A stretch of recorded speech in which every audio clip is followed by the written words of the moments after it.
Minglava to all our public. Today's topic is about annihilating the military groups or the dictator system. The Northern Alliance started their Operation 1027. Soon after the launch of this operation, the military post, over 100 of them, has been under the control of the Northern Alliance. And today we will discuss about our opinion and the opinions of the people regarding whether it is the annihilating the whole system of the dictatorship or just the military. So that's why we have all the participants with us and panelists from different backgrounds. And we have Amin, the political officer of the Burmese People Liberation Army. And we have another panelist, So Nine.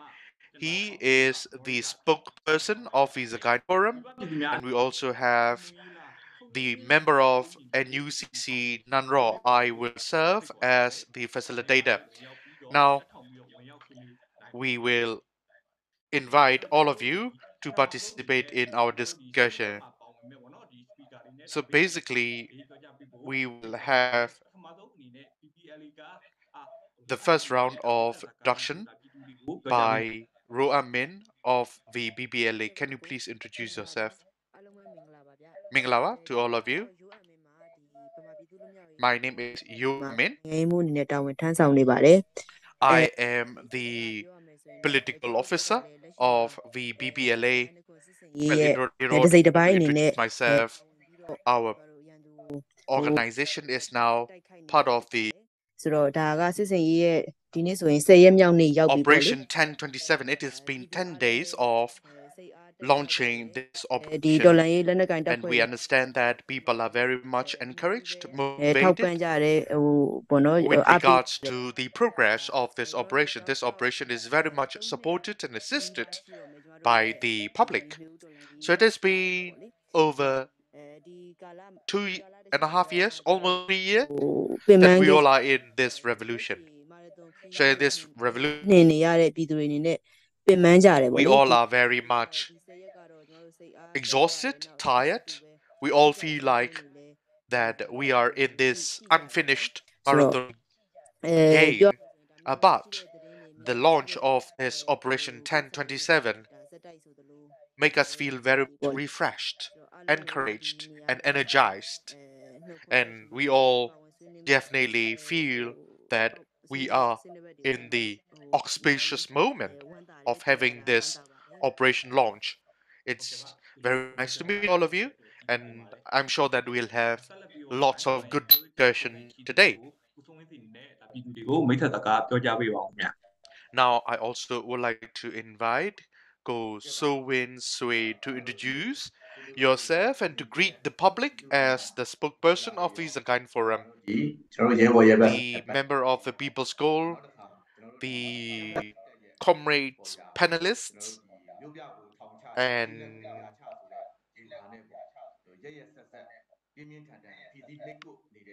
I also would like to particularly greet to all of you and to all of our public resisting and and overcoming the atrocities of the military in their full resilience.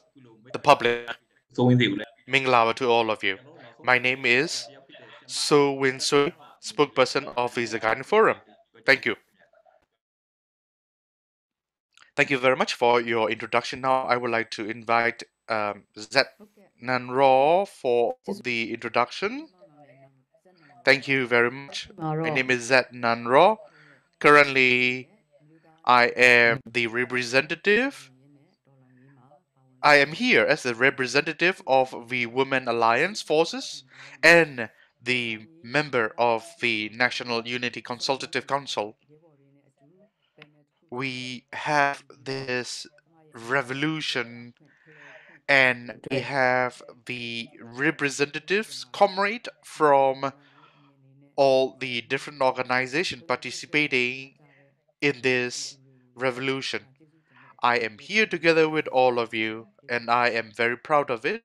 I also would like to thanks to all our public member participating in this revolution consistently and tirelessly. Thank you, and thank you very much for all.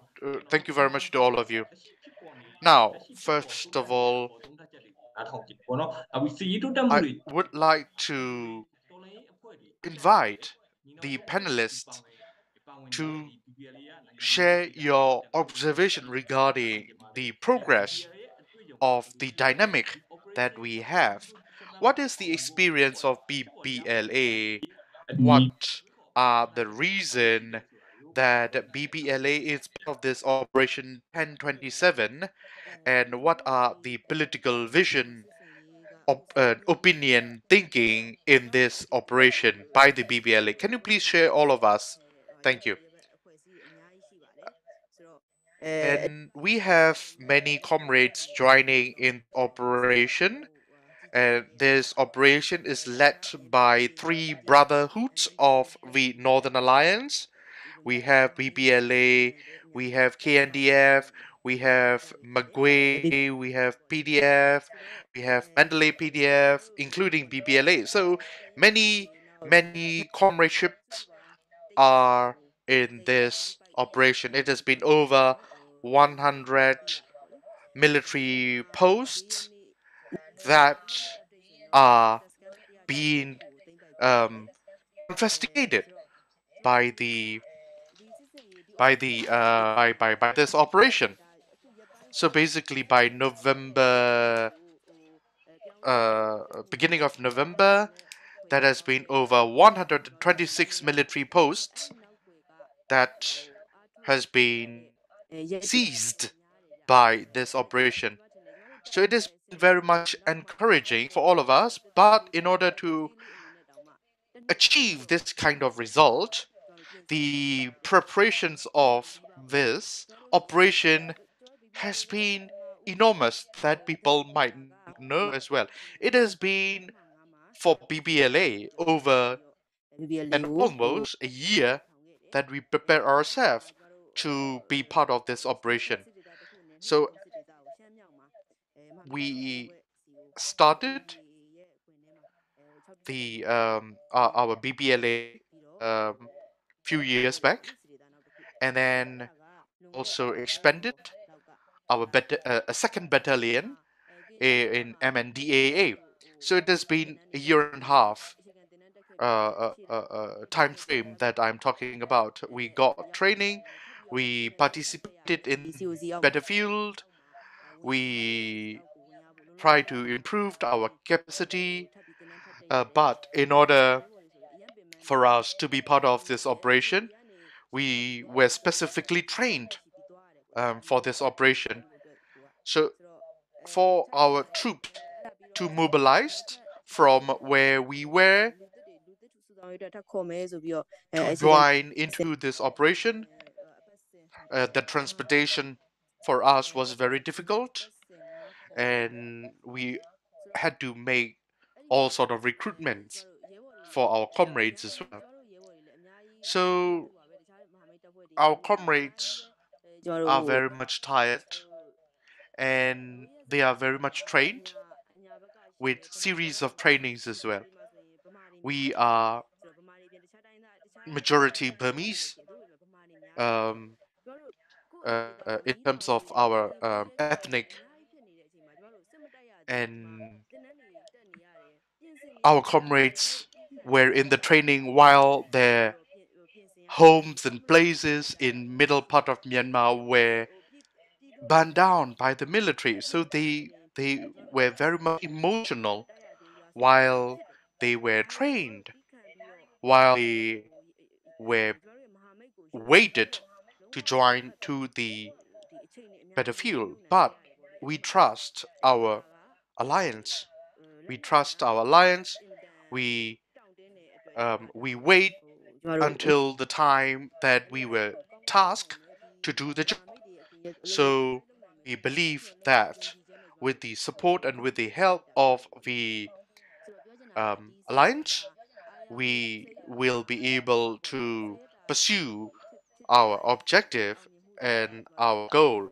So basically, this 10 days of achievement that we have so far, it's the result of the preparations of ourselves for more than a year and a half for our BPLA. And I'm sure that such kind of preparation will be much more heavier for the alliance. Now we are looking only at the tip of the iceberg. I mean the success of this 10 day, but at the bottom of this success iceberg, we have the underlying success factor such as diversity, such as um, dialogue, such as exchanging different viewpoints and build the solidarity based on all these ingredients. In terms of the military operational dynamic, I do not have much to say, but it is such a very important military tactics, so that's why we at this moment cannot afford letting all this information as a public of what's going to be happening next. But what I can say is that we are working on it with solidarity. Thank you. And now we learn from you that this is such a preparation to have this operation implemented, and we all can see with our own eyes that the success is going on for the BPLA. At the beginning of the BPLA, it was in Kayin that the BPLA was established, but then again, BPLA extended to another battalion in the northern Shan state. It was such a difficult preparation journey for you. Thank you. Now I would like to give the floor to Zednan Raw. So it has been over uh, 2 years, almost 3 years that we have this revolution. So it has been over 10, oh sorry, it has been over 1,000 day in this revolution. Can you see the difference between the current situation than that of the time 10 years ago in Kachin area in Myanmar overall? Thank you. I also would like to talk about NCA, to talk about the 10 years times back. U Thein say initiated the peace process. Whenever they talked about the peace process, they only talked about the ceasefire. So basically, the objective of the armed struggle by the ethnic community is for the ethnic rights, for um, uh, ethnic equality. So that is the very much reason for them to participate in the in the armed struggle. And now, and by this November, it has been 10 years that the peace process or the ceasefire uh, agreement uh, process started. So in Myanmar, whenever we talked about peace processes was happened only about the stakeholders issue, the key stakeholder issues. It's not about the public. There were some public activists, some public representative in this process, but they were seen very much negatively that it is not their job to be in this peace process, in this political process, and they were even questioned why they have to be part of this peace process. And people's role is just to cast the vote. That's it. But now, people's political knowledge threshold is improved due to all this turning back dynamic of Myanmar socially, economically, politically, and people are very much motivated to talk about politics. And it is very sad that the improvement in this situation is only the improved number of the house being burned down and the improved or the increased number of the internally displaced people. So people in the past were treated as the very much passive, politically um, ideology, but with all this oppression and with all this propaganda of the fascist military treatment of that, the people political ideology is very much opened. And another important aspect is that people believe that the solution of prosperous and peaceful Myanmar is to build federal democratic Myanmar. In the past 10 years, there were political dialogue, there were Benlone peace conference, but then again, there was only there for the winning party then, and for the and all of these are for the military groups, for the youth, for the women, for the civic role in this political process and in the peace conference are almost very much undermined. And I am asked by some of my colleagues who know that I am part of the NUCC. I'm sorry, that I was part of the political process at that time, and I had a very uh, difficult time to answer to my Kachin colleagues that uh, public were not welcome in this political process. So public very much believe at that time that when it comes to the peace process is only about the issue of the armed organization and not for the civic. But in this Spring Revolution, around March, beginning of March, the participation and by the leading of some of the elected parliamentarian, the CSOs, ethnic organizations, they formed themselves as the National Unity Consultative Council. Such diverse participation in this platform that we've never experienced before.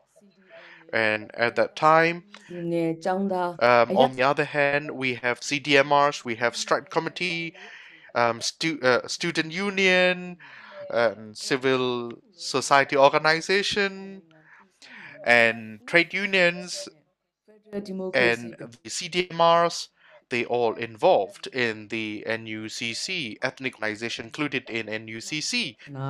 With all of their participation, the Federal Democratic Charter were developed. And another thing that I would like to say is that in NUCC, there are the states and Region Consultative Council as well. Kayenni State Interim Consultative Council, which is also part of the NUCC, has been established by June this year. According to our federal direction that we want, we always talked about the bottom-up approach.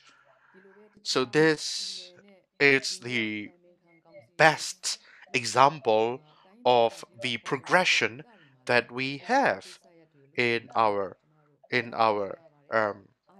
journey, and we also learned that there are other states, region, area that they try to establish their interim consultative council as well.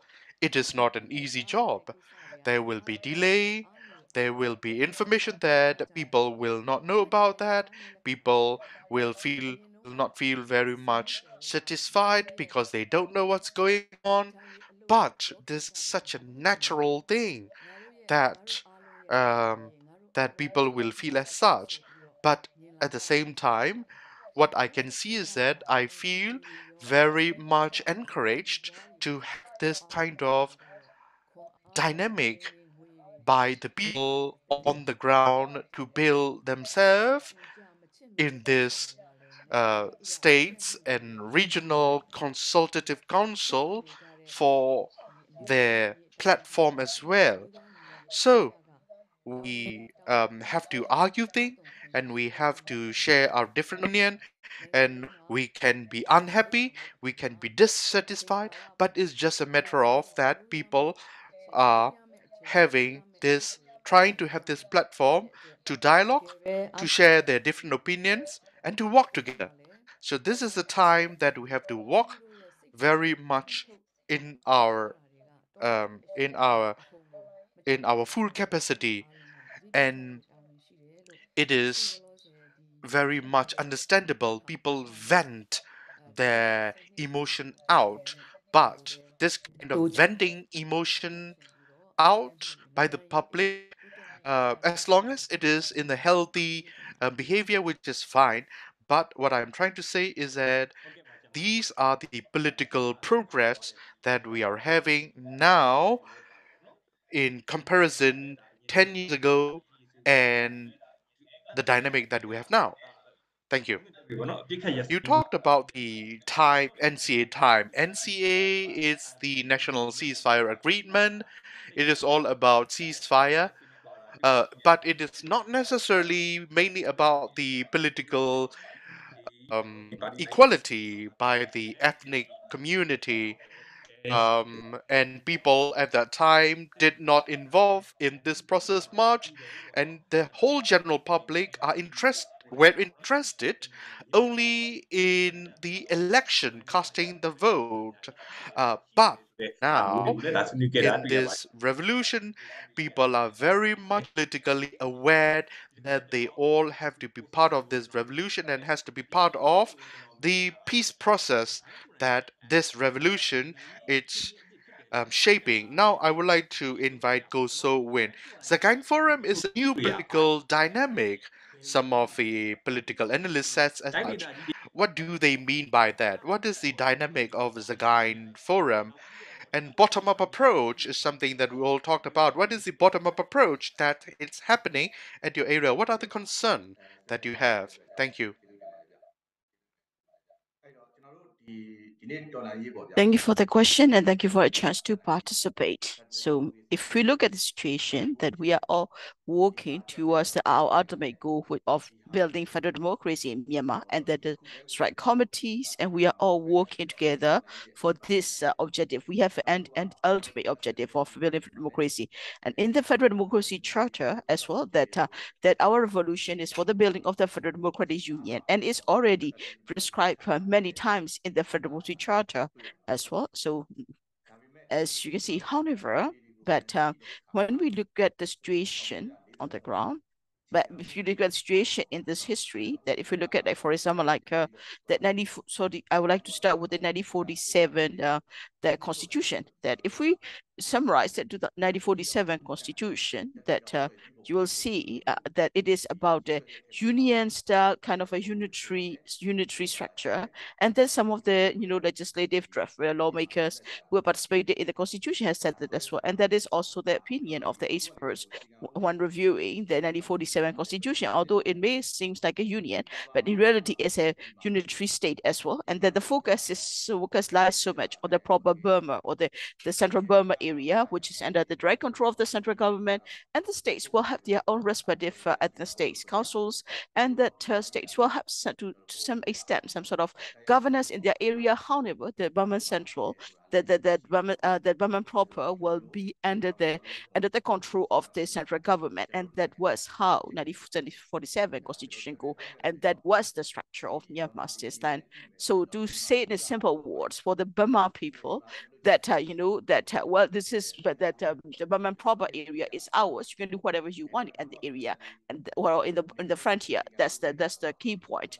So that after the 62 Constitution, after that Rakhine was given the out of the Burman proper, so they have given area to Rakhine, and as well as on the Mon, as the other ethnic states remain as such. So for us, it is really something it's confusing for us, but I'm exploring this historical background because it will lead into what I will be sharing later on as well.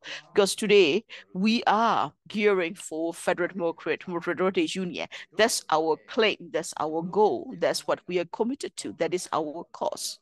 But our consideration, should it be based, where are we sort of basing on the 1947 Constitution assumption? That's the premise that we are working out from. Because if we look at the new history of Burma, if you started from the new contemporary history of Myanmar, starting from 1948, if we look at let's forget about the Burma Act of the 1930s, but since Myanmar gained independence in the late 1950s, exactly to 1948, if you look at there has been moments in Myanmar where we had glimpses of democracy. There were also times when Myanmar was under no form of democracy at all as well. But federal democracy is that, we had never had federal democracy in Federal Democracy Union in Myanmar since 1948. So that's a new context. That's a new situation for Myanmar. So in this spring revolution, while we are all going towards the goal of federal democracy union, that we have to address the issue of a unitary kind of union, and that although we say democracy, but we don't want the democracy as a unitary state, that there were also some consideration ideology, and we are also seeing also some consideration of the centralized control as well. So it doesn't matter how much we say our commitment to federal democracy, the other considerations are still there because they come from the basis of and that's also these are also the tendencies and ideology we are seeing in the current spring revolution too. What we want to do is that so that of course if we look at it from the perspective of the principle, so all these regions or the divisions that they should be considered as a federal unit. They should be elements of the federal union. That's what we believe. So that because if we are going for the federal democracy, then the regions should also be equal federal units like the ethnic states, and that's our perspective. That's why Sagaing we base on the existing territory. So Sagaing region or the Sagaing division as in the past, then we have to have a regional the institutions. We need to have a military coordination and political structure as a region as well, because we are also a federal unit for the future federal union. That's why we have organized the Sagaing Forum. So before we organized the first Sagaing Forum, as I have explained, the premises I've just shared by people as well. So although we are a region or an area, so when we think about it, we didn't even have like a consultative bodies. We didn't have it also at the regional level. We do have at the district level. We have the military. We have the NUGs. I beg your pardon. And we have the NUGs administrative bodies like the people administrative body. We also have the people defense forces. So it seems as if union is managed directly controlling the managing and governing the district level. But after we on the 30th of May 2023, we organized the Sagaing Forum on the first day of the Sagaing Forum. That NUG had a cabinet meeting, and at the cabinet meeting, and that they form FSCT. FSCT is that it is a code. So it's a coordinated commission between the federal government and the federal units. They formed the committee, and then they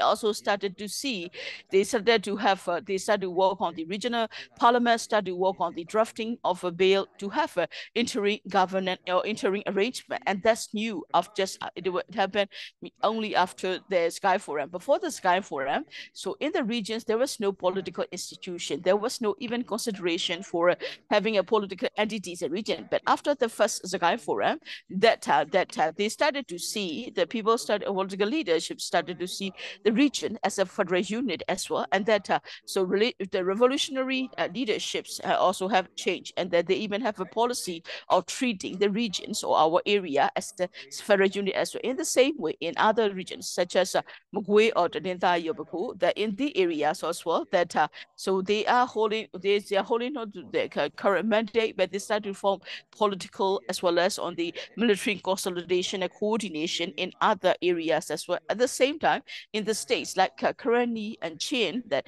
they not only have a consolidated council, they are even take a step further and to be able to form interim executive council, such as in the Karenni interim executive council. And that's the contest we have here.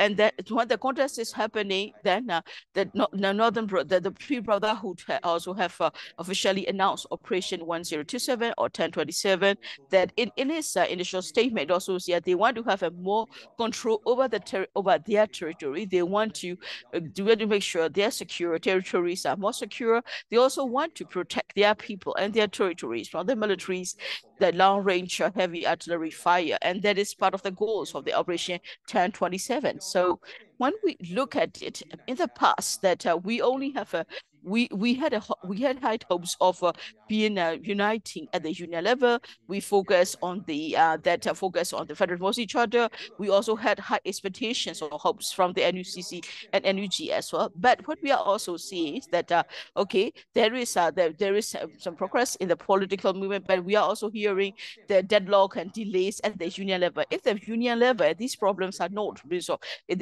they are at the impasse, then these problems will not be resolved. So it is important, if the problems are happening, the impasse or deadlock is happening at the union level, that maybe we can find a way out of breaking that deadlock at the state or the regional level. And that's why the union level will be the first priority. But it is also important that we need to put put priority and focus on the situation of our own states and region. So that's why the ethnic revolutionary organizations and the political institution has started to turn to their own regional or the state level, and these are the changes and implications of what is happening in the political landscape after the first Sagaing Forum. Thank you. Thank you, Sia. So you have shared that starting from the 1947 Constitution, you also reflected on that back in those days, that although the Myanmar talk about the federal union, but it was more of a unitary state. That we also have also seen that the successive government of Myanmar, that they always look at it's always always a central government which is managing in a way that we have seen much of a centralized control over the regions or the divisions rather than the ethnic state as well. And these are what we have seen as a dentist. That's we see. But I think it is also important for for the states, for not only for the state, for the regions to be able to start thinking about, to start it, maybe started from the ground, that kind of movement and momentum. And thank you for sharing that in your answer as well. I would say this will be considered as a form of that political analysis. We also like to talk also about the beliefs and ideology as well, and why is it important? What are the considerations, and then what changes need to be there, and how the people can be a part of it as well, because this is also part of the work that we are doing as well. And so if we look at what has been the developments politically and militarily, we also need to think about the way forward as well. So we also have received quite a few questions in the chat. So I would like to I would like to also to give us take some of the questions we have received in the Q&A box as well. So that we have received quite a few questions in the Q&A. So I will try to ask you that in Burmese as well. So I would like to first invite you and me from BPLA to respond to the question that I will be putting some of the questions together. So first question is Operation 1027 about defeating the military junta, or is it merely the expansion of the territory of the EROs? So the follow-up question is, are all the EROs fighting for a federal system, or are some just thinking of their own self-interest and increased territory that they will have after the revolution? So I would like to ask you if you can respond to the questions to the extent that you can. Thank you for the question. There is also another question, and that directly related to that. So the question is, when and how will the BPLA move into Sagaing? So I will also take that question too, if I may. Yes, please, of course, if you can take all three questions, that would be great. Please answer them if you can. Well, I would like to start from the last question, because this last question directly concerns BPLA. So for the BPLA, the question we have received is that when we will move into it. We already shared that with the people as well.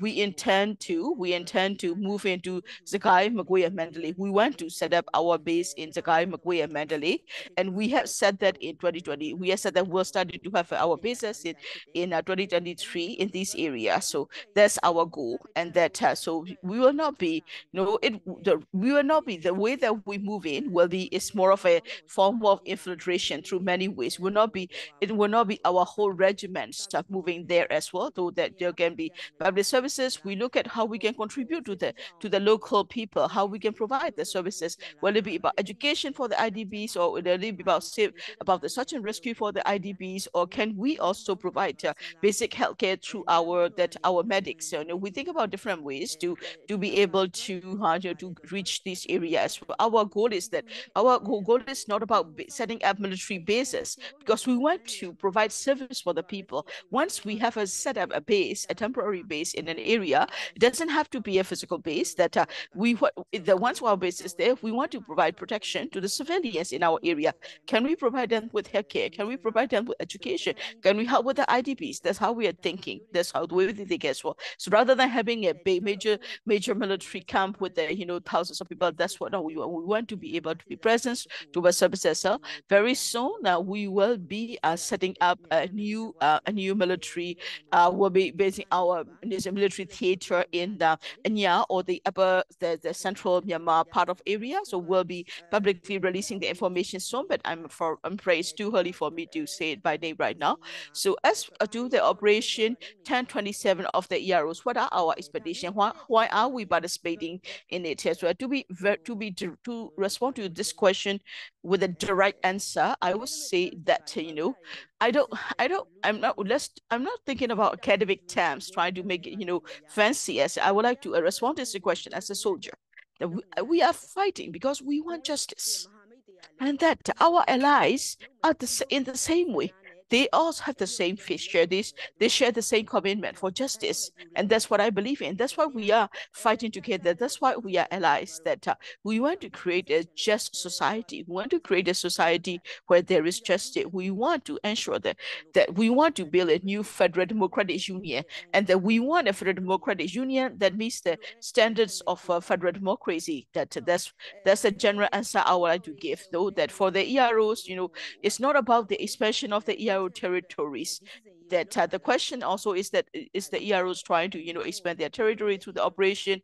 I think this answer is very obvious, and most people are well aware about it. Population is well about it as well. There are the revolutionary fighters who are fighting in this Operation Transfer. How do they treat the people? How do we treat the IDPs? How do we engage with the people? It's also, we are trying to minimize the casualties. We are waging war with the consideration of minimizing the civilian that impact as well, and that even in villages and towns, that to ensure the people who are stuck in the armed conflict will not be starving or will aid will be able to get to a safe place. This is we are doing that as well because some of the issues we cannot, you cannot, of course, we cannot share about the information about the logistic and supplies because we are providing food to the people or making sure they get water and food or medical supplies. We can't do that because that can be taken advantage of military. But people know us. People know that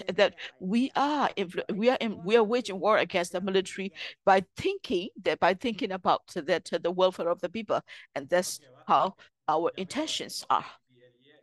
So thank you to Yamin for sharing about that BPLA, and that BPLA will have be able to establish the base in the Nya area or the central Myanmar area, and that also, and you also thank you also for sharing the motivation of why the Yaro allied Yaos are fighting in this Operation 1027.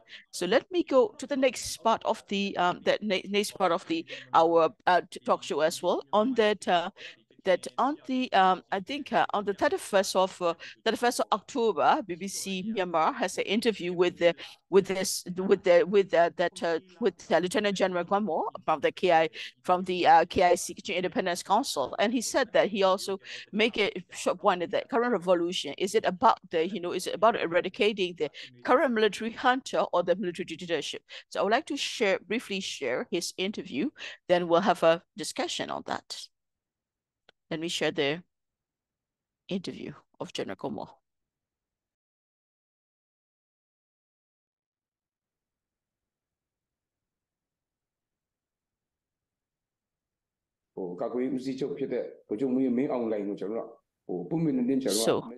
So we have given a very clear message to the Commander-in-Chief Myung Hlaing. So in this situation, that the people of Myanmar are facing many struggles. People of Myanmar have been struggled for years in the revolution. In such a context, what is the message do you want to give to the people of Myanmar? Well, there are. I think I don't want to be just saying too many things, but I would just focus on a few points. Firstly, that how do we address the solution? I think it is important to be clear. We need to have a clear way of understanding how we need to address that problem as well. That secondly is that whenever you're trying to think of a solution, I think it's important to think from both sides as well, both sides or the from all the both angles as well, because in the 2021 since the military coup, Spring Revolution, as well as the military. So I have always shared this to the both party as well. The first point I share is that that we are, I think we should wipe the water annihilation, and that we should also, instead of saying annihilation, we should be using as the winning, because most, if you look at the Spring Revolution, and whenever they are fighting against the military hunter or the SAC, and if the SAE lost, that they are also people of Myanmar. They also come from the Myanmar as if this is Ukraine situation, that's that they are fighting against the Ukraine.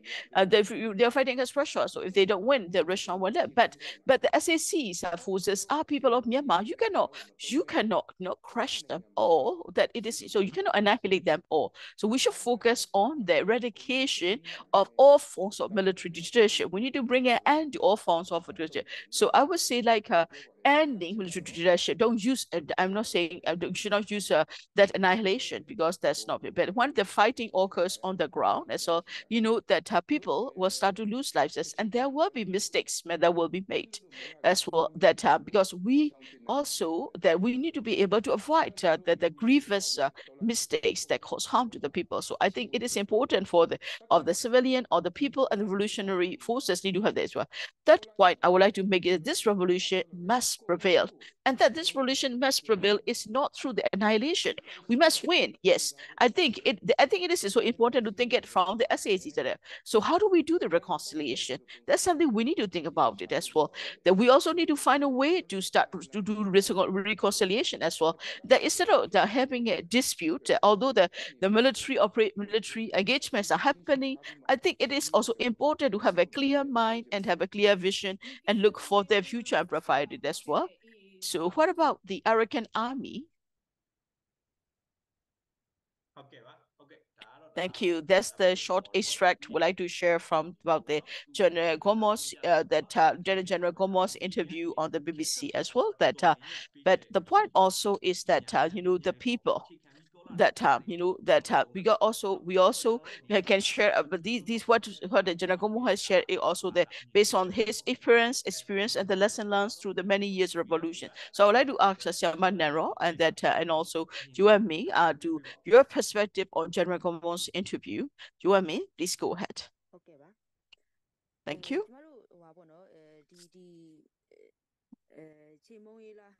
So to the question of that ending the dictatorship or the annihilation, that we have a policy, and we always said that as well. We are fighting against the system. We are not fighting that individual soldiers or the officials, the rank and file of the SAC troops. We are not in this resistance because we want to fight against the military.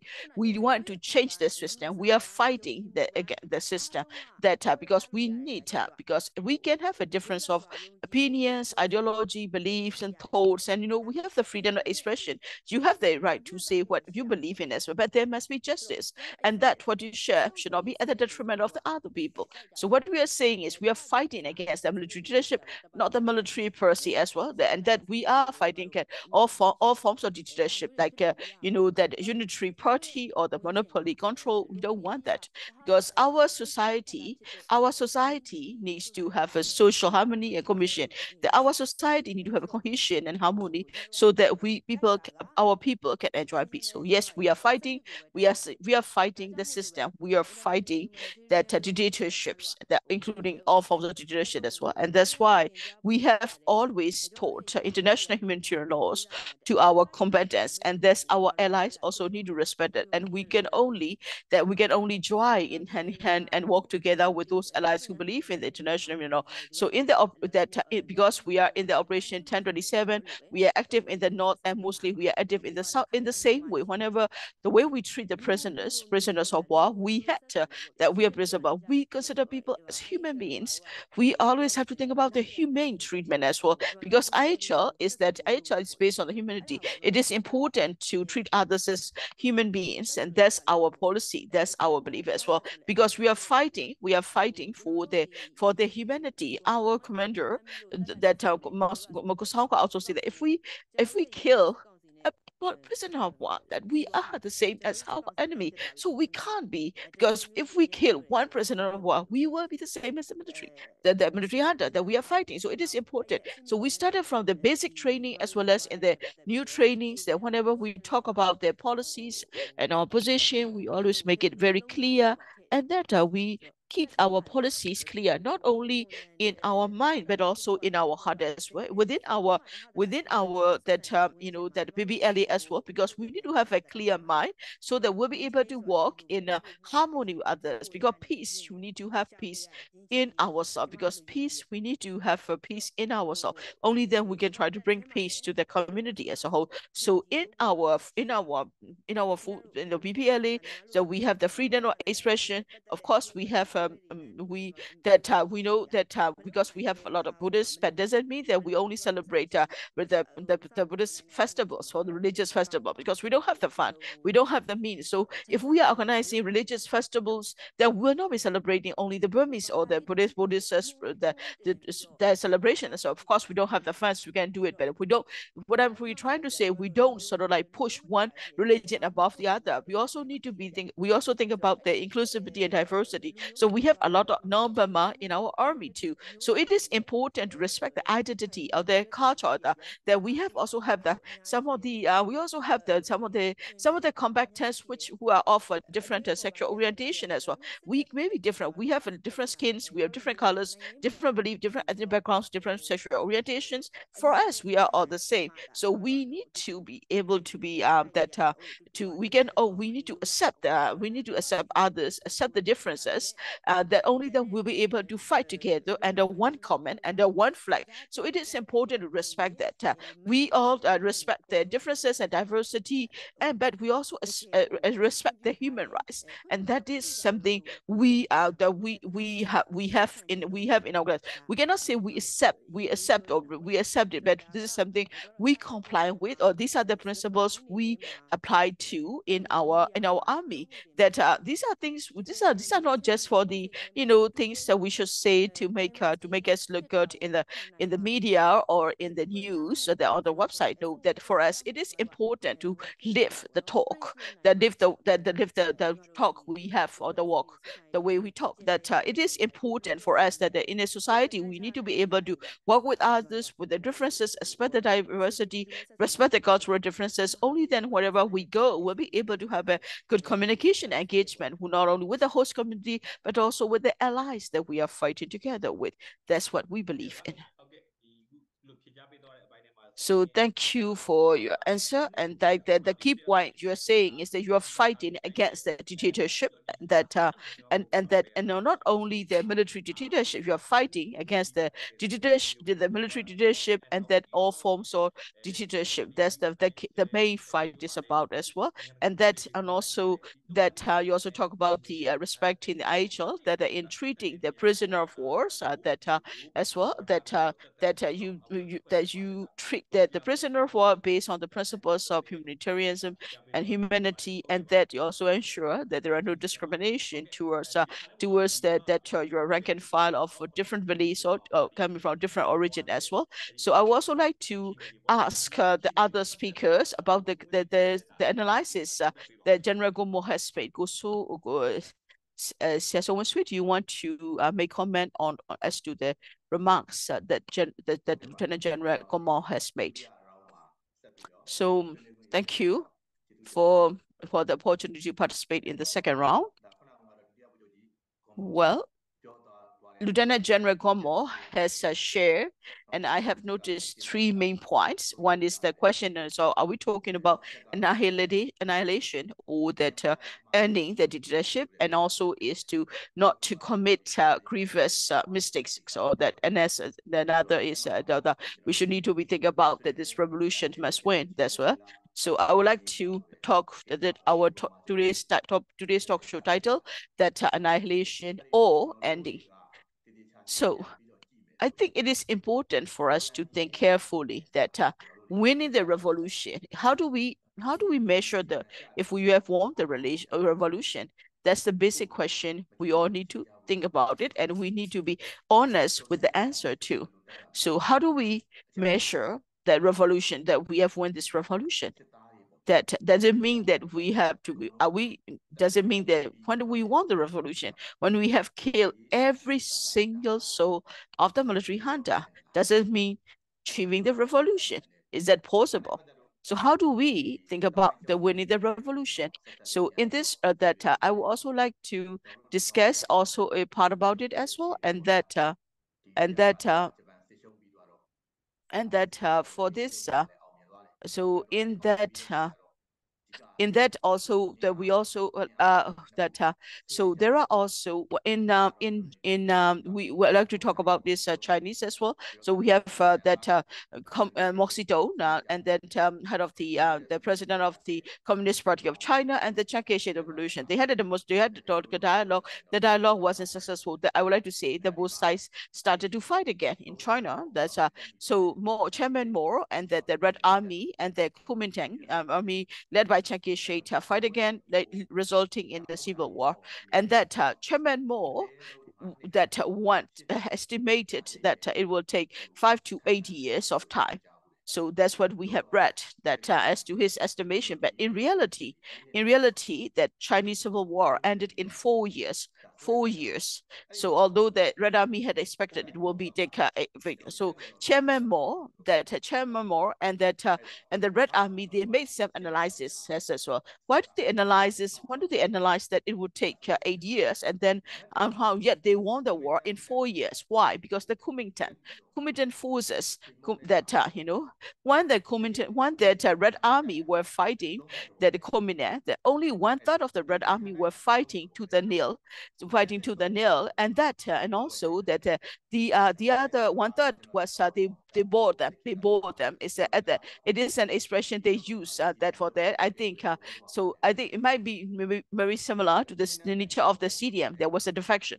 So one third of the Kuomintang forces were bought, or that were they defected as well, and then one third they scatter, they run away, or they surrender, or that that. So in reality, the Red Army only fought one third of the actual forces. These were like the real war happened only to the one third of the Combatant forces. That's the history, and that's something we could learn from as well. And if we were to bring that to our current context, that that the enemy that we are facing, what are we saying? That do we need to can we only win after killing every one of our enemy? That's not practical, that's not possible. I think that's not imaginable, because we also can look at war history. How did the great war wars have ended? The Second World War has what happened? When did the Second World War that that Japanese lost the war? Did they kill did the Allied forces kill every Japanese soldier? They didn't. So that military is the consequence of the political crisis. So when are we what to what extent are we going to continue to fight the war until the other party accept their defeat? That's when we need to. That's until when we need to fight it. So we need to exert military pressure so that the other party in the conflict accept that they have defeated, recognize the defeat. If the opposition leaders do not accept the defeat, do not recognize that they have, then that there will be the pressure will be on, the war will continue to wage war.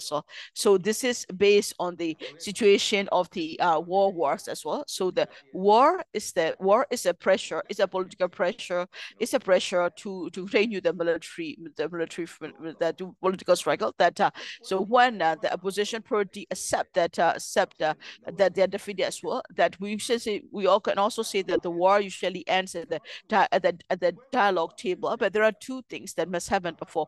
If we want to end the war with a political dialogue, and that's the reality we need to accept.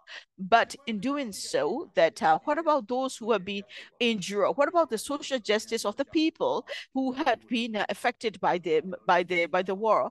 We need to look for social justice, and then we also need to end the impunity, because Myanmar military has been enjoying the blanket immunity from the law as well. Though in the First World War and Second World War, the signatures and the dialogues, the signature and the war. But however, war criminals has been persecuted. It happened in Germany. It also happened in Japan as well. So we need to think about how this revolution will end. When will it end? How will it end? Until when? We need to keep on fighting until we have each and every one of them has surrendered, or until the military leadership recognize and accept that they have been defeated. That couldn't that be the time that that the war could be end as well. And that's why I do agree with the General Gomot, very short, and that that effective point. Like, are we talking annihilation? Are we talking ending the war? As the fighters on the ground, for us, our revolutionary fighters on the ground, they do not want to. They do not sign up. They are not born to be soldiers. They sign up because it is needed to do that as well. And that why did military? Why did they people join the armed resistance? Why did people took up weapons? Because people started from the feelings of seeing injustice, and that from the oppression. So a lot of youth joining because they see their friends and families killed as well. So they have that. So they came out of the frustration, out of injustice. But if they are going to continue act based on their emotions, that they would rather have annihilation. But if we are looking for, if we really analyze what is happening, our fight is against the system. So people will focus on the annihilation of not people but the system itself. Thank you, Sia, for the points you have made. That how you have very made a very powerful point there. How will this revolution end? How do we measure the success of the revolution as well? Thank you also for sharing about the example about the China, as well as on the how did the wars have end as well. And that so I think that if it is So you are saying that there are also situation about there with the China example. You also talk about that time.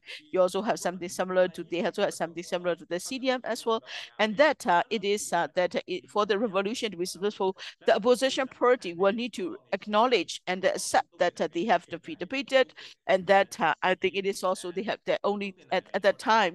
Then that of course, if we can, that will mean that when we have the defeat has been recognized and accepted, then that can be considered as the achievement of revolution, and that when people act out of their emotions and the feelings of frustration and anger for the loved ones that they have lost, and they might go for the annihilation. But it is important to think about annihilating not the people, not the forces, but the system itself. So I would like to ask this question to Siamat Nero as well.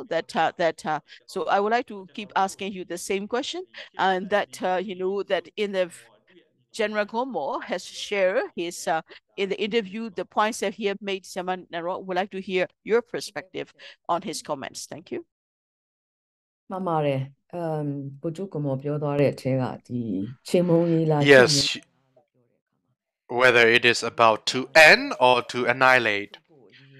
Well, the revolution is not about changing the leaders. This revolution is about changing the system. The military conduct the vicious cycle of coup data.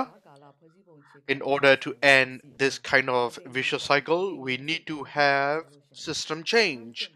In the part 2 of the Federal Democratic Charter, well, I'm sorry, in the chapter 2 of the Federal Democratic Charter, there is the mention of to end any form of dictatorship. Even if we smashed this fascist military completely, then this is not the solution that we want. The solution that we want is to have the federal democratic country. Now, talking about the security, we have many people have concerns that there are many armed groups, armed organizations. Now we have to talk about the security sector reform. The security sector reform is something that the comrades of the revolution need to think about it themselves, among themselves. And General Lieutenant General Guamor talked about the concept of reconciliation. In any case, everyone, it is important that everyone to think about the security sector reform already now. Now, when it comes to the political dialogues, there will be all sort of compromises, I'm sure. As Sia So Win Sui mentioned, I agree what he mentioned about giving pressure to the military. There are multiple ways that are to be utilized to weaken the military dictatorship. It's about the diplomatic pressure, it is about international pressure, it is about economic pressure, it is about military pressure. It is very important that the military is weak. We only if we are weak, we will be able to um, talk with them. We have to make sure that they are weak until that they confess their surrender. Only then we can start talking about the concept of dialogue. And we have this federal democratic framework, which is the charter. So in which we mention that any sort of violation, အဲ့ဒါတွေကိုတရားမျှတ any တဲ့ sort of လက်တွေ့ဖော်ဆောင်ရတဲ့ကာလတွေ violation, ရှိလာမှာဖြစ်ပါတယ် including the human အဲ့ဒီ rights, အဖွဲ့တွေ there ယာယီ will ဖွင့် be တဲ့ a နော် time dialogue တွေ to လုပ်ရမယ်ဆိုတဲ့ implement နေ the ရာမှာဒီလိုစဉ်း transitional စားတယ် justice. ကျမတို့တလောကပဲပေါ့ဒီအော So က်တိုဘာလကမ္ဘာ many, ကုန် many ပိုင်းမှာ people talked ညှိ about နှိုင်းတဲ့အချိန် dialogue, ဖြစ်ပါတယ်16ရက်နေ့မှာ and we are ဒီ BRAC even forum မှာပေါ့နော် BRAC uh, forum ဆို check we are even သမ္မတနိုင်ငံရဲ့မြို့တော်မှာ forum ကျင်းပ suggested ကြတာပဲ to အဲ့ဒီမှာ implement such ဒီ kind of dialogue. နိုင်ငံခြားရေးဝန်ကြီးဒေါ်စု Just to မြတ် give အောင်လွင် you ရဲ့ one of an တင် example ပြထားတဲ့ that in စာတမ်းရှိပါတယ် lately, recently in အဲ့ဒီ Prague, မှာကျမ there was a အခုချိန် paper မှာ submitted by our ပြစ်ခတ် foreign တဲ့ဆဲရေးတွေ minister, ပြောဖို့အချိန် Rosin Maon. ဆွေးနွေးညှိနှိုင်းရမယ်ဆိုတဲ့ She အခု talked ကိုယ့်လိုပြတ်ပြတ်သားသား about ကျမတို့ that ပြောဆို it တင် is ပြထားတာရှိပါတယ်ဘယ်အချိန် not မှ the လဲဆို time ရင်ဒီစစ်အ to စိုးရ talk က about စစ်တပ်က ceasefire. It is not အခု the လုပ် time to နေတဲ့ talk တလောလုပ် about နေတဲ့ the အကြမ်းဖက်မှု dialogue. တွေရပ်မယ်နိုင်ငံရေးအကျဉ်း But သား when, တွေကိုလည်း if ပြန်ပြီးတော့ the မှ military ပြီးတော့ stop the နိုင်ငံတော် violence, ရဲ့ the နိုင်ငံရေး military လမ်းကြောင်းမှာ regime released မပါ all ဝ the င်တော့ political ဘူးဆို prisoners. တဲ့ကတိကဝတ်မျိုးပြုတဲ့အ When ချိန်မှာမှ the ကျမတို့ကဆွေးနွေး military ဆွေးနွေးညှိနှိုင်းလို့ရ step နိုင်တယ် out ဆိုတဲ့ of the ရနိုင်တယ်ဆို political တဲ့အခြေ business အနေ in မျိုး this တွေကိုပဲ country, ပြတ်ပြတ်သားသားပြောဆို then တင် it တင်ပြထားပြီး will သားဖြစ်ပါတယ်ဆိုတာ be လေ the ဒီ condition နေရာမှာ of the dialogue. ပြော So တင်ပြထား we ပါတယ် are တချို့ very, ပြောရရင် very တော့ clear and ချေမှုန်းတာ explicit အဖြေမဟုတ် in ဘူး terms of the ဒါပေမဲ့ condition and the ကျ time မတို့ရဲ့ to talk about the dialogue. ချုပ်ငြိမ်းရေး Again, စစ်အာဏာရှင် annihilation, ချုပ်ငြိမ်းရေး it's ကပဲ not ကျမ the တို့အားလုံး solution, ကဒီမိုကရေစီဘက် but တော်သားတွေ to အား end လုံးဦးတည် the တဲ့လုပ်ငန်း military စဉ်တွေဖြစ်ပါတယ် dictatorship. လို့ဒါလေး It's ပါ what we all are heading to. Thank you. And you talked about it is not the solution to have a new leaders or changing the leaders. အကျိုးစီးပွားအတွက်နိုင်ငံရဲ့အရေးကိုကြည့်ဖို့အတွက် Security sector reform is very important to be undertaken, not based on the different interests, but based on the national interest, people interest. And you also talked about the condition for the dialogue.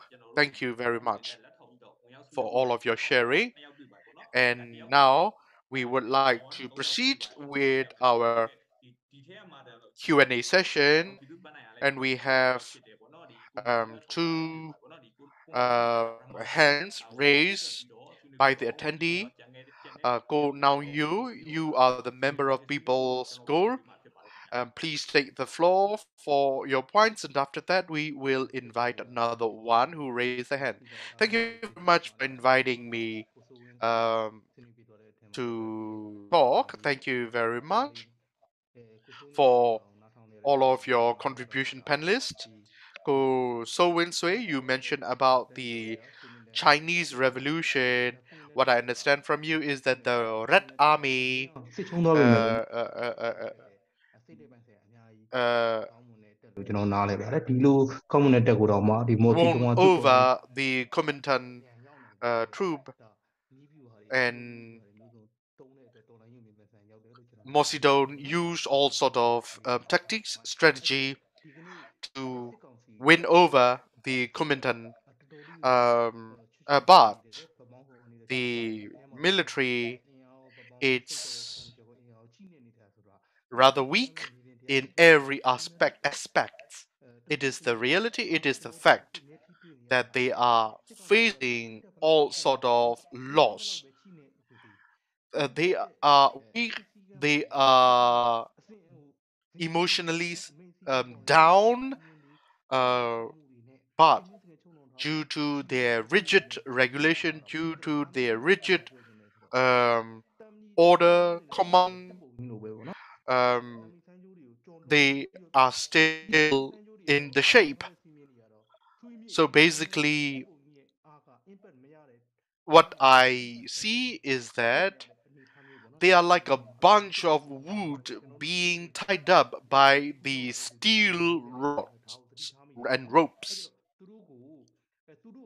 So we can definitely see this kind of dynamic that is also testified by the defectors. So what I can see is that ဒီစစ်တပ်ကြီးကဝုန်းဆိုပြီးတော့ပြိုတော့ the revolutionary comrades needs to smash all this iron steel ropes that are used to tie up this old pieces of wood actually. So ကျွန်တော်တို့မြင်ရတော့ဆိုတော့မရ what I can say is that there are many comment, there are many criticism by the public to our revolutionary forces as well, that they need to be rather effective and efficient in combating the military dictatorship. So now my question in short is that, are we smashing the steel cables that are used to tie tree logs? Is that what we're doing? So my question is to Kuso Wednesday. Thank you. ဟုတ်ကဲ့ပါကျွန်တော်တို့ဒီဆွေးနွေးရင်းနဲ့ပဲမိကုံးနဲ့တခါလဲမေးမြန်းသွားတယ် Well, Go Nong Yu, thank you very much for your comment and for your question. And I would say yes, that the military that we are facing now, it's nothing compared with the Chinese revolution. Red Army then was quite powerful and Kuomintang was backed by the US. But due to the rich strategy and tactics of Mao Zedong, he definitely managed to win over the Kuomintang. But what I would like to say is that there is something that I like a lot, and the Chairman Mao ကျတော့ဒီကွန်မန်ဒန်တက်တွေစိုးမိုးထားတဲ့ have this strategy to combat over the continuous production or continuous reproductions and recruitment of the Kuomintang new force, because Kuomintang had this low profile training programs on the ground. So basically, Chairman Mao tackled that. And what happened is that Chairman Mao also train the continuous party cadre on the ground. So what I'm trying to say is that the military in Myanmar, လုပ်ခဲ့တဲ့စစ်ကောင်းဆောင်တွေ it's collapsing, and the skills and capacity of the commander-in-chief, Min Aung Hlaing, it's rather bad compared with his predecessors. But we should not compete all this low skills. But what we need to do from our side is that we have to make sure that our leaders' skills and our leaders' capacity in every front are to be increased. We may have common enemy, but we may not have common interests. So in order to accommodate all of this, we need to have rather the collective leadership framework. Then we would be able to take this dictator regime down very quickly. That is what we are trying to. This is a kind of a framework that we need. We try to have. ဆွေးနွေး Thank ပေးဖို့ you. ကျွန်တော်ဖိတ်ခေါ်ချင်ပါတယ် And we have another attendee who raised a hand. Botu Maha, can you please take the floor? Thank you. And I would like to talk about what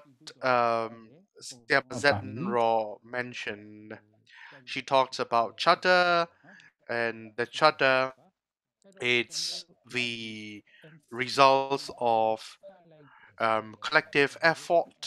And I would like to say that I am also part of the armed struggle as well. So, talking about the armed struggle, I would like to talk about what happened in the past. Ne Win paved the way for Tan Shui. So basically, the military dictator was shaped and initiated by General Ne Win. Well, General Ne Win has bad morale and bad behavior. He forced other person's wife to his wife. So such kind of bad behavior was accepted. And that kind of bad behavior individual was accepted as the leader of a country at that time. But anyway, the dictatorship started it. And we organized ourselves to revolt against the dictator at the time, but it was not successful. So now we have this revolution again, whether we are to annihilate the military or to end the dictator system. This is to end the dictator system. We completely agree with what the Lieutenant General Gomwa said.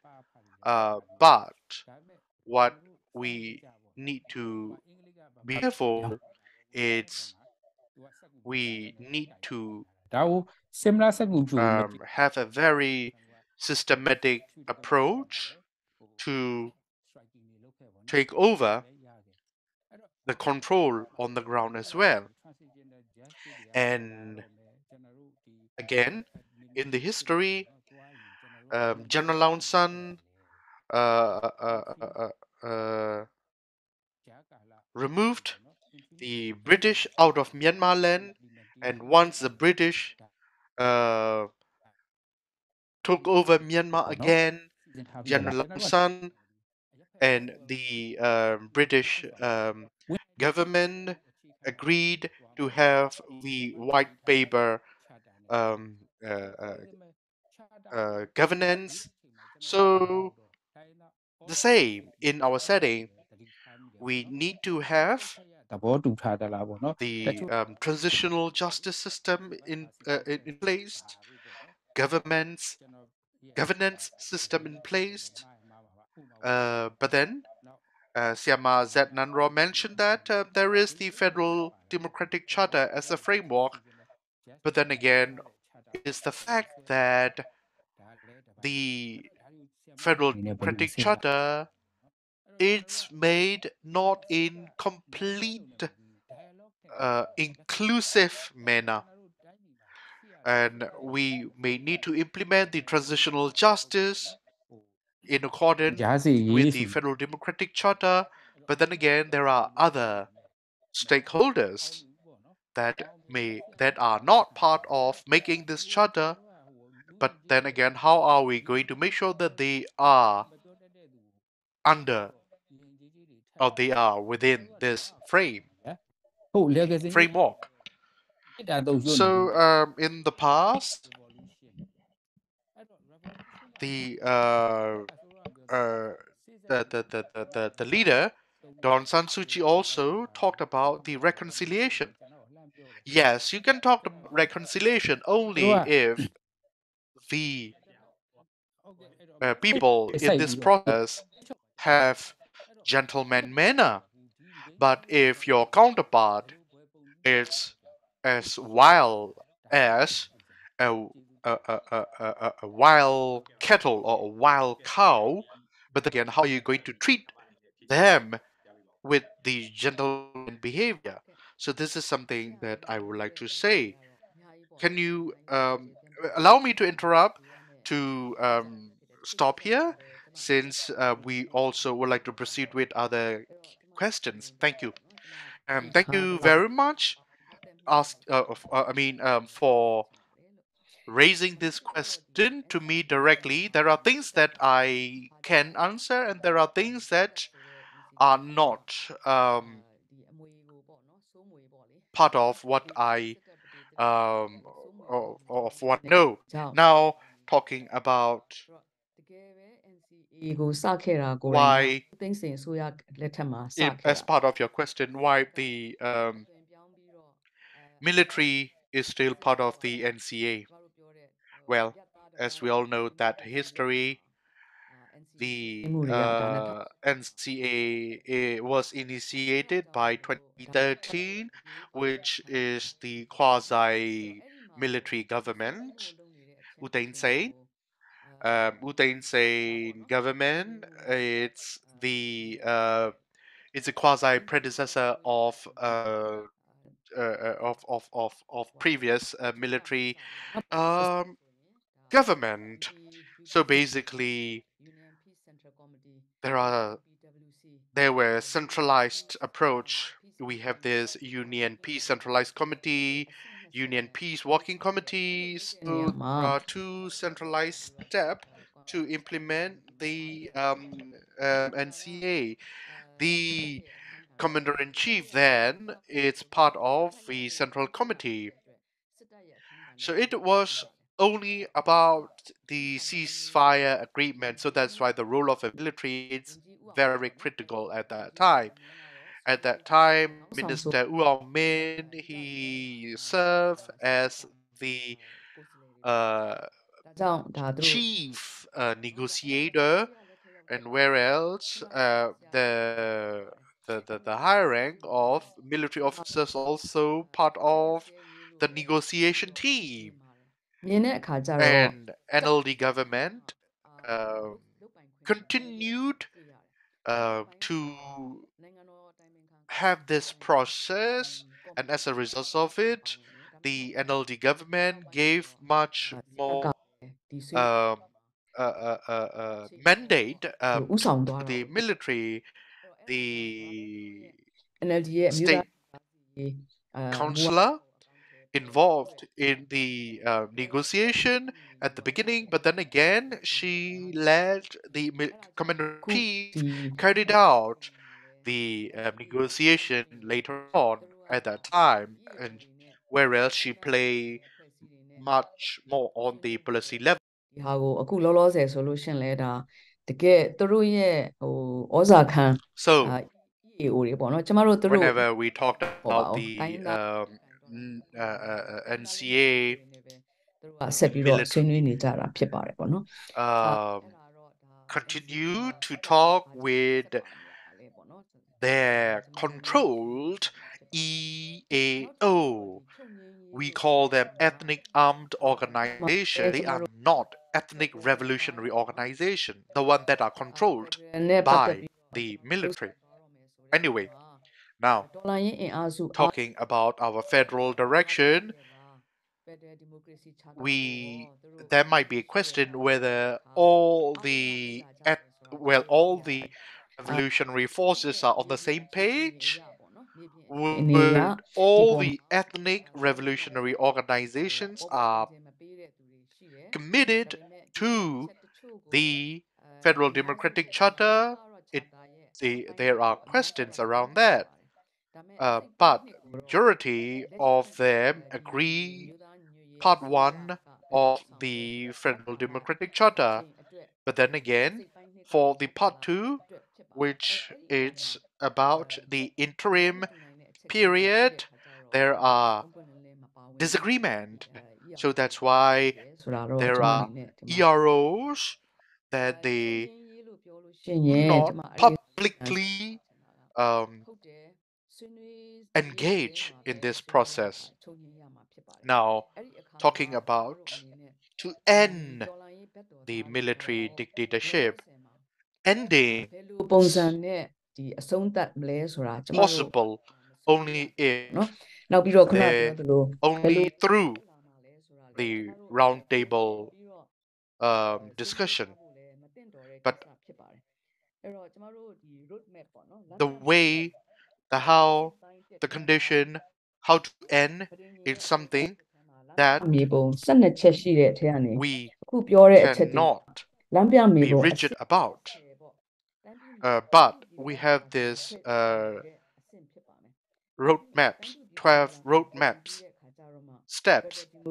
The step number 10 တွေကိုဝိုင်းပြီးတော့မှ is to have the စစ်တပ် referendum. ရဲ့အခုလိုအာဏာသိမ်းမှု And ကနေ again, မှဒီတိုင်းပြုပြည်ပြုညီလာခံကိုလုပ်နိုင်လုပ်ဆောင်နိုင်မှာဖြစ်ပါတယ်အဲ့တော့မှကြဲကြဲပြန့်ပြန့်ဘယ်လိုတွေရှေ့ဆက်သွားကြမှာလဲဆိုတာကိုကျမတို့ကခုနပြောသလို referendum on the new constitution, it's ထဲမှာ possible ဆွေးနွေးထားရမယ့်ကိစ္စရပ်တွေလည်းဖြစ် only တယ် if we everyone is out of the control of the military dictatorship. Only then the constitutional assembly can be formed. လုပ်ရမယ့်တရားမျှတရေးအစီအ Only စဉ် after the assembling of the constitutional assembly, အခုကျမတို့ဂျားထဲမှာ the လိုတယ်မလို referendum can be pursued. So we need to bravely think what we are doing, and we need to နောက်ပိုင်းမှာတော့ act bravely to be out of the control of the military dictatorship. So what one can say is that အုပ်ချုပ်ပုံပေါ့နော် in terms of the transitional constitution, the transitional constitution, the transitional government, မရှိသေးပါဘူး the transitional period is something that it's not there, not here yet. So this is one of the biggest weakness of the NUCC and NUG to shape this time. We need to think of အသက်သွေးချွေးတွေ the ပေးဆပ် public interest rather than our individual interest. And this transitional time can come only after the military နိုင်ငံရေးပိုင်းဆိုင်ရာဆွေးနွေးမှု is ဖို့အတွက်ကျမတို့အခု it's weak. ပြီးတော့ကြိုးပမ်းရမယ့်တာဝန်ကတော့ We are trying to shape this kind of condition. And that is what we are trying to shape in collective manner. This is what I can say. Thank you. Thank you very much for your response. And I hope that you got the answer. And we have another one who raised a hand.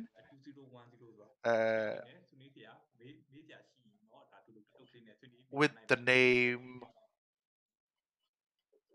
Huawei White 92019. Can you please make your point briefly? Thank you. I would like to say one thing. There is no nature of ending in the revolution. Revolution is all about annihilating. So basically, we have to smash our enemy down. And once the revolution is ended, the respected government then, the respected transitional constitution then, the respected lawmaker then will need to do their job, not to have have the dictatorship turn. We have this constitution that make the dictators coup d'etat possible from time to time. We need to have a constitution that it's not unable to have this coup d'etat again. And in terms of this states and regional consultative ကျွန်တော်ဖြေ council, ပေးပါဦးခင်ဗျ is it the initiative of the EROs or it is ကျမ the တို့ဒီ initiative of people on the ground? Can you please answer them? Thank you. And I also would like to invite you, Minn, to give this response. Thank you. You make this comment about the annihilating. အချက်ဖြစ်တဲ့အတွက်လေ So ဒါ again, I think that people may have a တော့ကျွန် different မဘာမှမှတ်ချက် opinion. လို့ပါဘူး We may have a different ideas around that. I recognize all of the diverse opinion, whether about are we going to eliminate all of them all or to end them all. So anyway, what I can say is that soldier will think as soldier does. So we have this change of command, and we have ဥစ္စာကိုခံဖို့ this code of conduct. So it's the job of a soldier to obey what it's instructed and what is commanded to the soldier. But for the civilian has other situation, other condition. စစ်သားတွေ They can think freely. They can think out of လေ box. အရင်ထဲမှာဆွဲ But မြဲ then အောင် again, to be the soldier, you have to walk differently. So နေ basically, ရင် the အဲ့အမိန်ကိုဖီဆန်နိုင် the စွမ်းရှိ quality of a ဖီဆန်ရဲ command တဲ့ဟိုဘောနော် it's အသိပညာ based on the value that our organization adhere to. And we also train to the soldier that the soldier can ဟိုဟာဖြစ်ရတယ် question ပြောရတယ် if the command that he or she အဲ့နေ received ကြီးတဲ့ပိုင်းရှိတယ် is ဥ not ဆောင်မှုတစ် in ခုက line with the values of the organization. မှားတဲ့ဘက်ကိုလူအများကြီးကဒါလိုက်ကြမှာ And ပေါ့ဗျာ at the same time, ပါဝါလို့ we need to make sure that there is a quality change of command to be there as well. ဆိုတော့ So အဲ့ it can ဟိုဟာဒီမှာ be ဒီလောက် the ပဲပေါ့လေ power အဲ of ခုန the military, အတူ and it can also be the weakness of the armed organization if all of these are not properly in place. And another thing that I would like to say ပါဗျအဲ is အားလုံး that ဆက်နေတယ်ဗျအဲမြောက်ပိုင်းမှာဆိုရင်လည်း everything is ပြန်နိုင်ပြောရ all ရင် connected in this dynamic. We have PDF, we have member of NUCC, and we have other ethnic ဆောင်ကြတယ် revolutionary organization. We have three brotherhoods, ethnic revolutionary organization in the ပါဝင်တဲ့ northern east part of the country. So what I'm trying to say is that everyone is engaging in this manner. ဟုတ်ကဲ့ပါနော်ဟိုဟာ This is something that I can say. Thank you. ဒီမိကုံးလေးကိုဖြစ်ဆက်ပြီးတော့တစ်ချက် Now, Zetnano, နော် can you please respond the second part of the question? ဟုတ်ကဲ့ပါရှင်ကျွန်မ Well, အမြင်မှာလဲ thank you. ဒီကိစ္စက In ဟို my ခုနပြောလို့ပေါ့ perspective, as we mentioned, အခုကျမတို့ we have ethnic armed organizations. They are working very closely in this revolution. We have KNO, KNPP, CNF ပေါ့နော် KNU ပေါ့ so ဒီ we have CNF, KNU. These four organizations are there but there are many other ethnic armed organizations related to them. But based on the context that they are in, they may not be publicly so active in this revolution, but there are some background uh, interaction. I understand that they will အခုလိုဖြေကြားပေးတဲ့ဆရာမ they had to talk with the NUG, that they had to talk with Ministry of Defense of the NUG by having this kind of operation. This is thing that I can say and I understand happening. Thank you. တယောက်ကလည်း Allow me to read some of the comment question in the chat box. So somebody says that smashing the military is not the ultimate solution.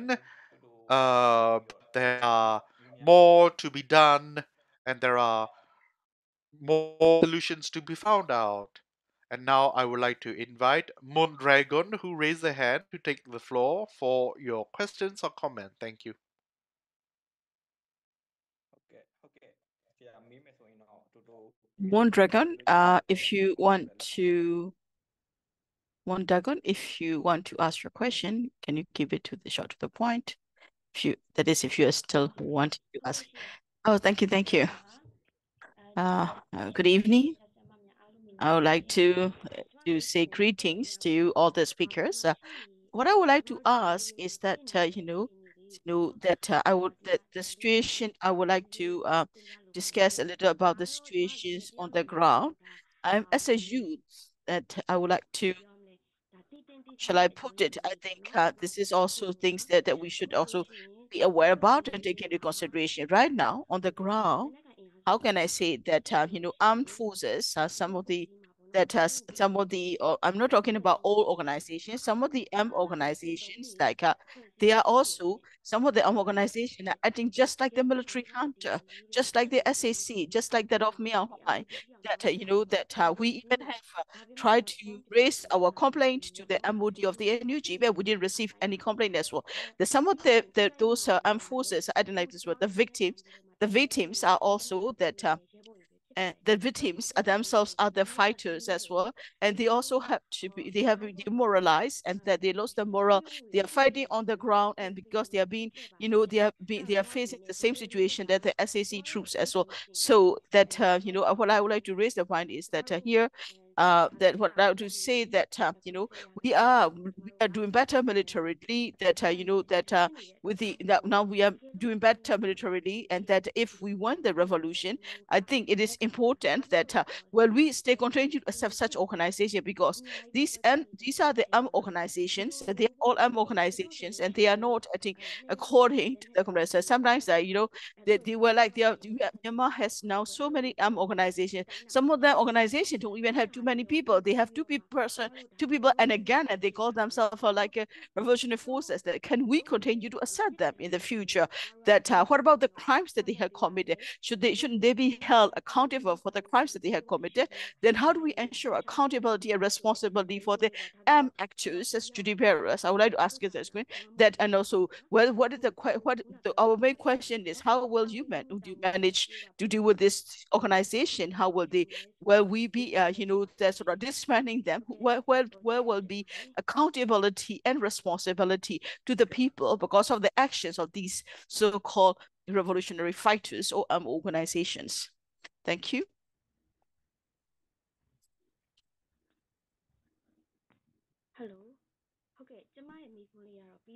I have finished my questions, moderator.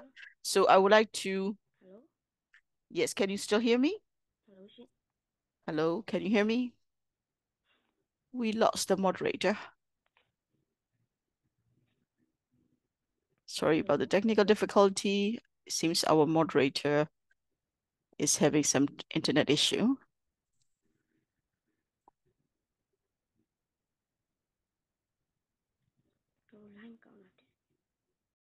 Kaung line ကျသွားတယ်နဲ့တူပါတယ် It could be Kaung Win. He's still here, but maybe he lost connection. we heard your question, Mondragon. Maybe Kaung to win. Is our moderator back? I think he might be he might lost connection. So I would like to ask this question to Siama Yo and Min. Can you answer this question about the accountability and responsibility? That's my request to you, Siama. Thank you. Well, that I think on the question, what I would like to say this, we also receive a lot of complaints from the communities.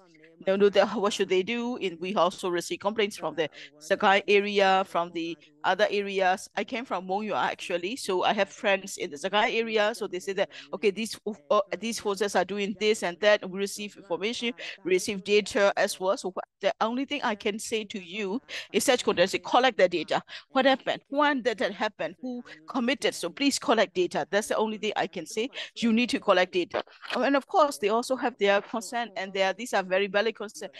They are being, they are being collected taxes on them. All these are, concerned that to have photographs and the videos, and that then they could be, and that if they take photos or video, they could also be threatened. Their lives could be threatened because those forces can accuse them of being the military informants, and their lives could be put at risk. And I do understand that some of the forces collecting taxes, and they're about the trading, about the robbery, and that like people are being kidnapped and asked for many extortion. We have heard such complaints and such cases from the area in particular, and very we are very concerned about it as well. That I'm also quite disappointed as well. And I'm to be very frank here, when I hear the fighter jets, and that doesn't concern me, but whenever I hear the such groups and that under the name of the revolution, well, they will commit such criminal acts, that really it concerns me. So I would just say the same thing. Please collect the data.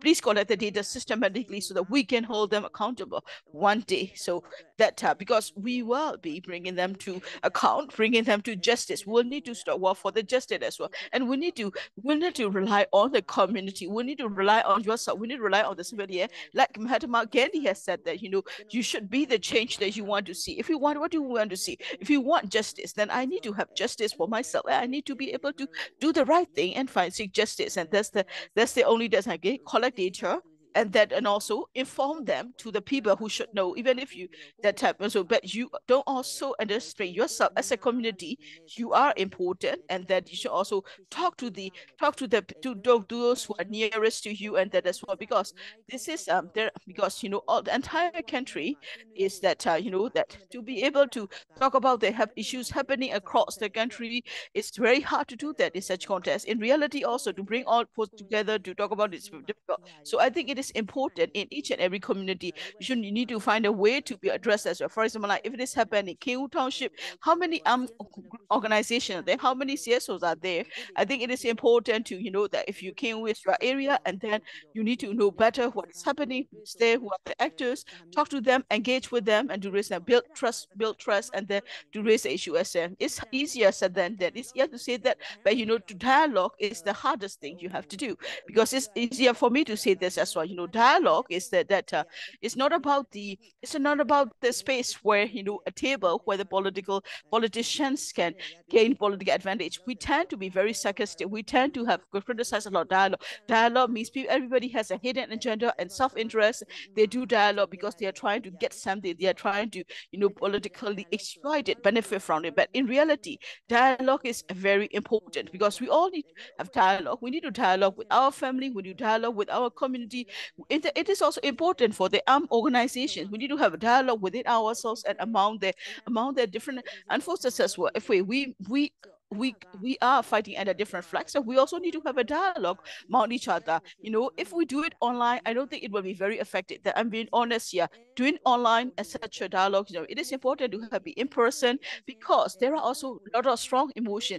We need to understand their emotion as well, because what we are saying is in the time, like we had to talk about the fact. We are talking with the facts that how many houses have been burned down in the guy. You need to talk the facts. What about our own experiences? I've seen what I've seen happen, the emotions that has touched me, the experience that has touched me. I think it is also important to be able to understand the feelings, to be able to exchange the perspective and see where a person is coming from or what they're going through. And thus these dialogues are important. I'm being very open and frank here because to the revolutionary brothers and sisters, because we are all standing together on one side and working together for revolution. With that trust, I'm sharing such personal perspectives. I think it is important to have such dialogues from the small society, from the community, try to resolve, address the issues on that together as well. What can we do? What do we expect? What do we expect? It's easy to say, so this is what I expect, but no, it's not happening yet. The changes that we want, do not well, no, the changes we expect will not come from the government. The system change that we are asking for will not come from the top down, because it will have to be come from the bottom up, from the smaller community as a whole. So what can we do? We can do the dialogue. We can also try to think together, talk together to find ways how we can address the issue, collect the data, share them to those who should be aware about such situation. That's all I can share in this context. Thank you very much. Thank you for sharing. So we also have a few other questions, but I would like to give this question to go So Win Sui as well, and that so that the question is that so first question is that so it is also important that this revolution is not democracy. So it is also important that do we have a constitution. So when will that happen? Because election is not democracy. The essence of democracy is a constitution, and that since we have abolished the RCC statute of the constitution, there should be a inclusive constitution, inclusive and participatory of all ethnic communities of Myanmar. When will that happen? The highest power of the state, the rights from the people. When will this power be handed over back to the hands of the people as well? Right now, especially that right now right now, 8 of the ethnic groups have been, bounded by it somehow, so that it is in a way that it is, but that it is also how would we work to ensure the military will not be able to recruit it and have a more manpower so that they will not be able to escalate the fighting in the ethnic areas. So how can be done? How can we avoid that?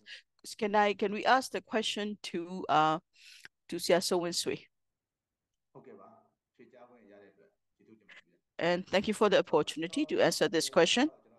In my opinion, and okay, I would like to just simply say what I believe in the cause, because the question is very broad, and that what it requires more of a deeper reflection. I think democracy itself is the differences. It is about the diversity. You're accepting the differences, that we are not that we are trying to make the people the same. That's dictatorship. That's the authoritarian regime as well. We cannot all live like I do. We cannot all live like I we. That it's not. It's one person dictating the others to add the same, say the same, to share the same, do the same. No, it is important that democracy is accepting the differences and trying to find that to ensure how to avoid the frictions, how find ways for the people to live together in the diversity, in the differences. That's what the democracy is. So in a country like ours, if we look at it ethnically or religiously or the faith, as well as on the political commitment, we may be physically a small country, but a country of great diversity. So it is important for us how to avoid that friction among the people of diversity. That's the federal system. That's the federal democratic system that we need in our country. That's what I believe in, because if we look at the world, the countries that exercise the federalism because of the diversity, to accommodate the diversity, so to be able to live in diversity, find a way to be able to work together, and that's how federalism has came about. So in the federalism, it's all about the differences. It's also you have the right to self-determination, have the freedoms. That we also have that we also have the power sharing as well. With among because of the diversity, and that there could be there could be confrontation, political confrontation, confrontation of other resources, that and these confrontations can be resolved through the political and the legal means. That's the federalism, and that's being exercised by the many countries around the world. So how do we manage our differences? How do we prosper in the diversity? And that if we can establish a real, genuine federal democratic union, then we will definitely have to go through this diversity. And that's how we will also build our democracy. Thank you, Gosowens, for your answer.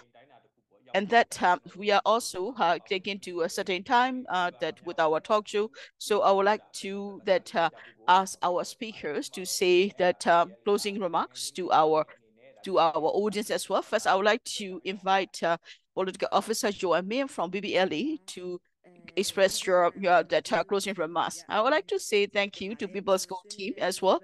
And I also like to thank other speakers, and my respects to all of you. And I also like to say thank you to the people who have been listening to our talk show, because because our commitment and the cause that we believe in, and in this evolution, because all of us are contributing in one way or another to this revolution.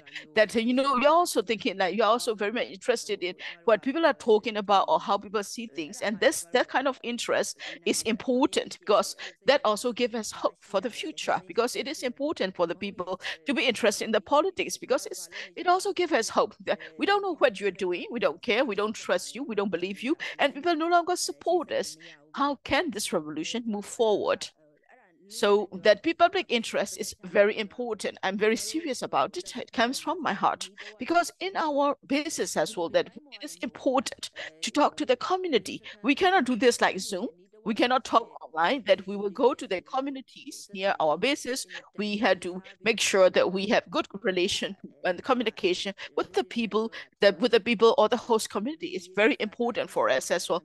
From the social, the welfare to the others, we always try to help and be part of the community wherever we may are, because we want peace. And we know that for the sake of peace that we are going through war, but we are also we also need to build peace as well. And this is not just for the BPLA, because if we look at the other ethnic revolution organization or the resistance forces, I'm sure most of them are like us. Most of them are thinking about that. Most of them are working on that as well. I think that's something we always encourage and that promote it as well.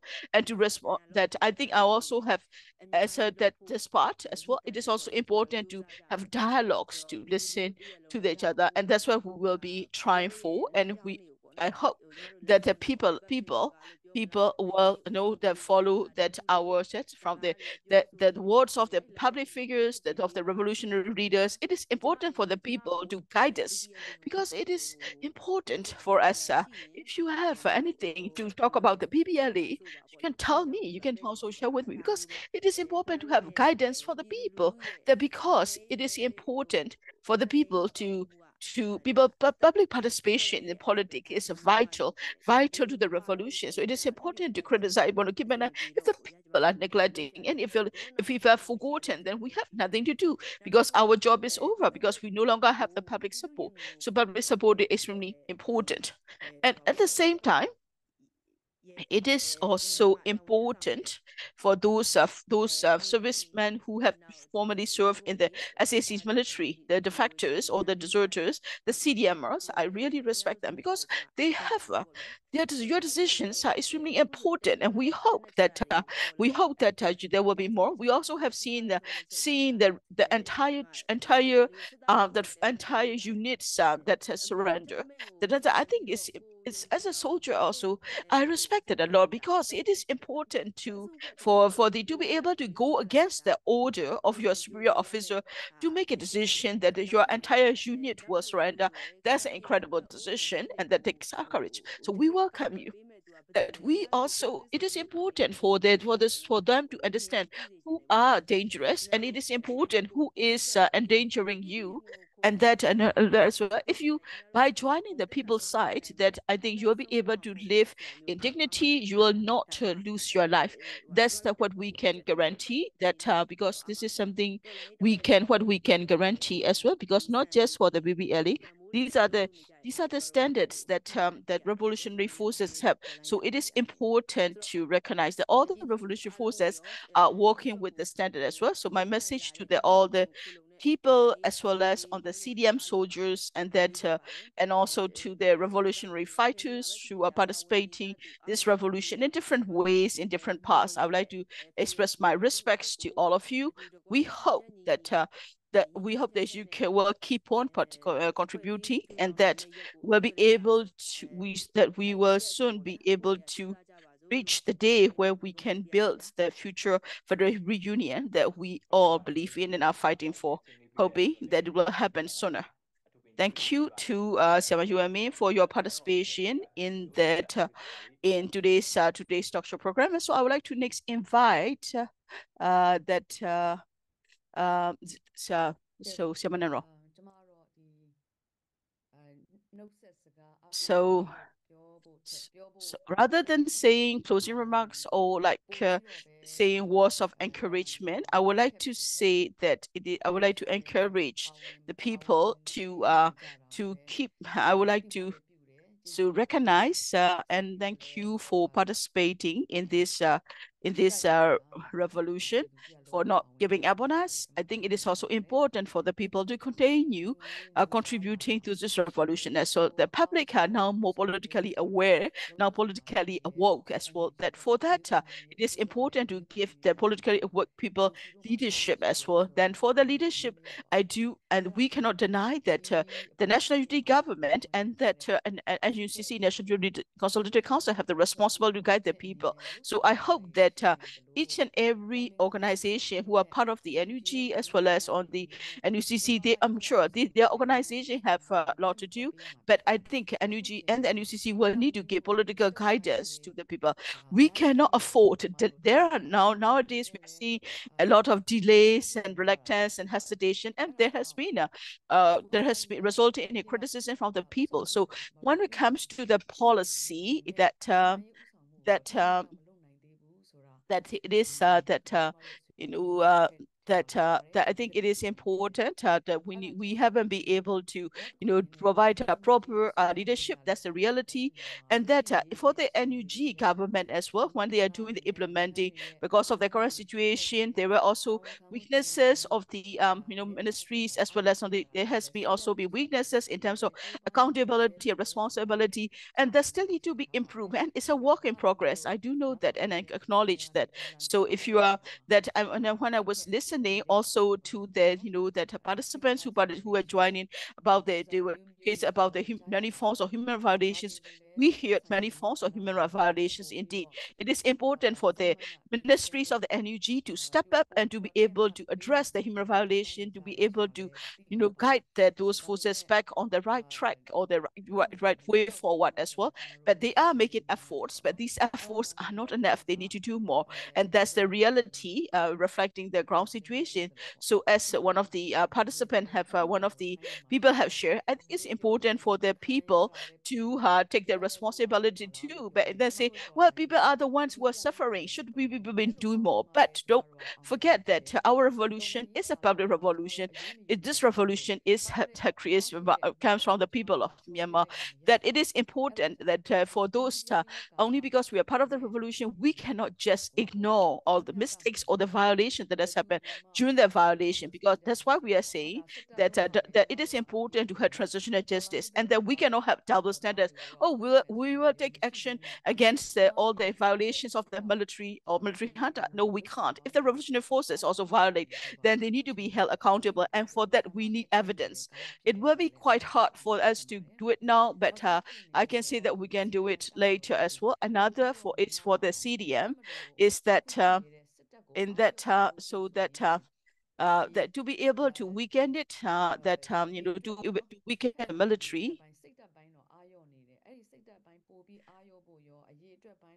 it is important that we need to weaken the military. So we can do, there are many ways we are doing it to weaken the military, but that I think it is important for the to have a clear policy among our allies and pro-democratic actors as well. So in this, I'm also like to say I would like to say thank you to the speakers as well as on the people who have joined us in this talk. Thank you very much indeed. That's all for me. အခုလို့ပေါ့နော်ကျွန်တော်တို့ရဲ့ပြည်ပနိုင်ငံလုပ်တဲ့အစီအစဉ်မှာဝင်ရောက်ဆွေးနွေးပြတဲ့အတွက်လည်းကျွန်တော်တို့အနေနဲ့ဒါအထူးပင်ကျေးဇူးတင်ရှိပါတယ်ဟုတ်ကဲ့နောက်ထပ်ပေါ့နော်ကိုဆုံး Thank you very much for joining in this People's School Thought Process Program. I would like to give the floor to Go So Win Sui for your closing remark. Thank you. ကတော့ကျွန်တော်ဒီကျေးဇူးတင်ကြောင်းပြောချင်တယ်။နော်ဒီနေ့တွေးခေါ်လန်းအစီအစဉ်ကို Thank you very much. ဒီလိုမျိုးတွေးခေါ်တွေပြန်လည်ဆွေးနွေးမျှဝေဖလှယ်ခွင့် And we are having the exchange of idea in this program. Thank you very much, People's School and our comrades, panelists. Thank you. And for the audience, thank you. And we have the public listening to us. Thanks to all of you. So we have had this topic about whether it is the